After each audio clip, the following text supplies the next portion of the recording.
عماد كيف شفتوا الماتش ديال الصعود اليوم؟ الحمد لله لعبنا داك الشر هو خيري كما تيقولوا. فزنا ماتش ديالنا اوكازيون ما وصلوش للبطوط بزاف، استغلينا شحال من الفرص وخلينا حتى جات ضربه جزاء لقى اللاعب كريم الصرصه. جينا وفرحانين على الصعود ومستعدين ان شاء الله العام الجاي. بروميان هو ثاني الحمد لله. نيت مبارك حارس فريق اتفاق المراكشي. اولا مبروك الصعود. محسن ضمن على المقابله كي عشتوا هذه المقابله هذه الاجواء هي مقابله محسن تعيشوها اكثر من انكم تلعبوها. بسم الله الرحمن الرحيم. اولا كنهديو واحد الفوز للجماهير اللي حضرت تاع الاتفاق ونتاع المراكشي عامه.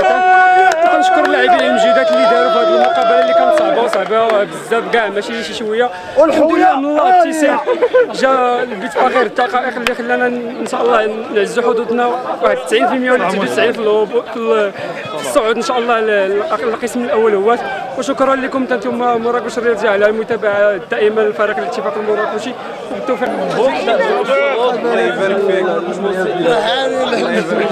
كلمنا على المقابله كي شفتوا الاخبار ديالها. بسم الله الرحمن الرحيم. كنشكروا قناه مراكش الرياضيه، كنشكروا مراكش ساندنا تبارك الله عليها. كنحيي مننا اولا الصعود جا كما شفنا